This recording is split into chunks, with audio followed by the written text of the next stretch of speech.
राधे राधे, जय श्री कृष्ण। हमारी संस्कृति चैनल पर आपका स्वागत है। सबसे पहले बोलिए भगवान श्री हरि विष्णु की जय। हम सब पर भगवान श्री हरि विष्णु की कृपा सदैव बनी रहे। हम पुरुषोत्तम मास महात्म्य सुन रहे हैं। आज हम अध्याय 29 सुनेंगे। कल की कथा में हमने जाना कि कदैर्य ब्राह्मण अपने कर्मों के कारण वानर योनि में जन्म लेता है। मुख के रोग से पीड़ित होकर वह अत्यंत कष्ट भोगता है, लेकिन पुरुषोत्तम मास में अनजाने में मृग तीर्थ में स्नान करने के प्रभाव से उसके समस्त पाप नष्ट हो जाते हैं और मृत्यु के बाद उसे दिव्य स्वरूप प्राप्त होता है। आज के कथा में हम जानेंगे कि भगवान के हरिदूत कदैर्य को उसके उद्धार का वास्तविक कारण बताते हैं। साथ ही हम सुनेंगे कि पुरुषोत्तम मास की असीम महिमा किस प्रकार अनजाने में किए गए पुण्य को भी मोक्ष का कारण बना देती है और भगवान श्री नारायण गृहस्थ जीवन के आदर्श आचरण, धर्म, दया, दान, सत्य और संयम का दिव्य उपदेश भी प्रदान करते हैं। तो आइए बिना किसी विलंब के भगवान की इस अद्भुत और प्रेरणादायक कथा का शुभारंभ करते हैं। श्री नारायण बोले, हे देवर्षि नारद, जब उस कदैर्य ब्राह्मण ने वानर शरीर त्याग कर दिव्य देह धारण की, तब भगवान के दूत पुण्यशील और सुशील उससे बोले, हे महाभाग, अब विलंब क्यों करते हो? चलो हम तुम्हें गोलोक ले चले, जहाँ पुरुषोत्तम भगवान का साक्षात सानिध्य प्राप्त होता है।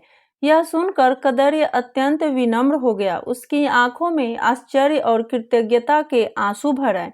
उसने हाथ जोड़कर कहा, हे प्रभु, मैं तो जीवन भर पापों में डूबा रहा। मैंने कभी दान नहीं किया, कभी यज्ञ नहीं किया, न ही भगवान का भजन किया और न ही किसी का उपकार किया। मेरे समान पापी का ऐसा महान उद्धार कैसे हो गया?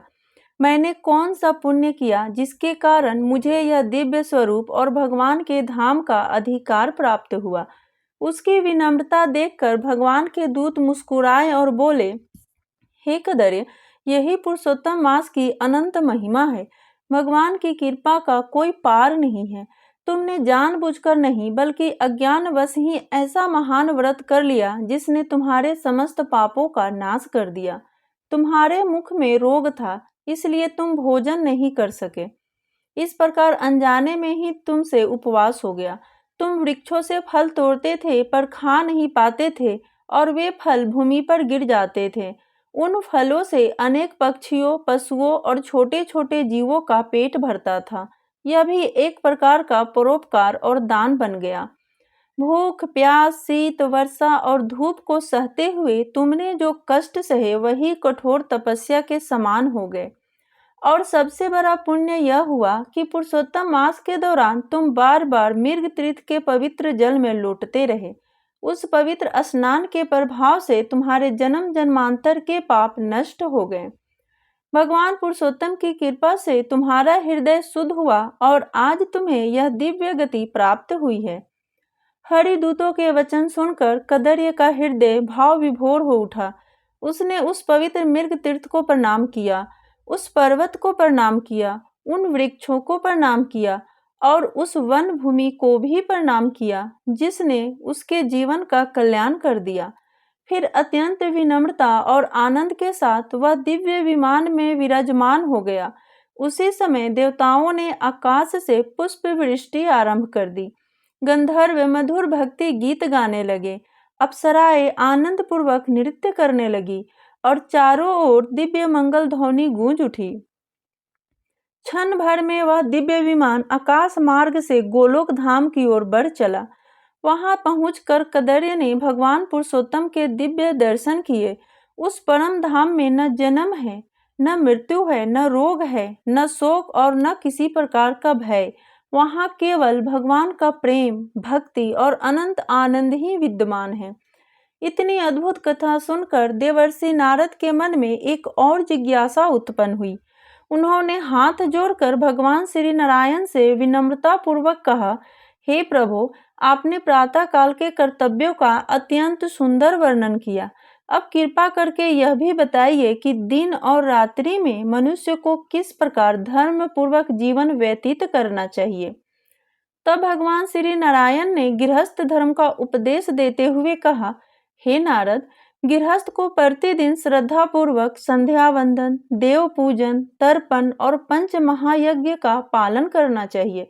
अतिथि को देवता के समान मानकर उसका आदर सत्कार करना चाहिए।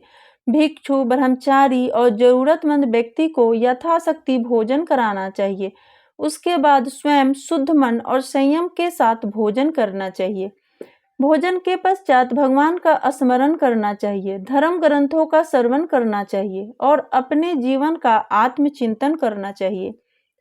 सायकाल पुनः संध्या वंदन, जप और हवन करना चाहिए तथा रात्रि में धर्म और मर्यादा का पालन करते हुए विश्राम करना चाहिए।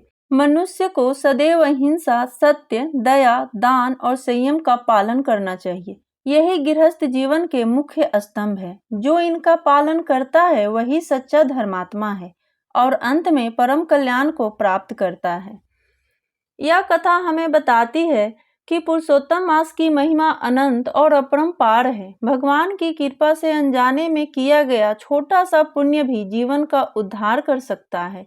इसलिए इस पवित्र मास में श्रद्धा, भक्ति, जप, तप, दान, स्नान और सत्कर्मों का पालन करके मनुष्य अपने जीवन को सफल बना सकता है।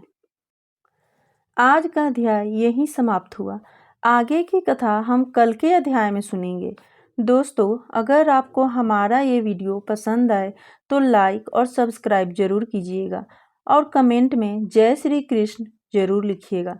प्रेम से बोलिए भगवान श्री हरि विष्णु की जय।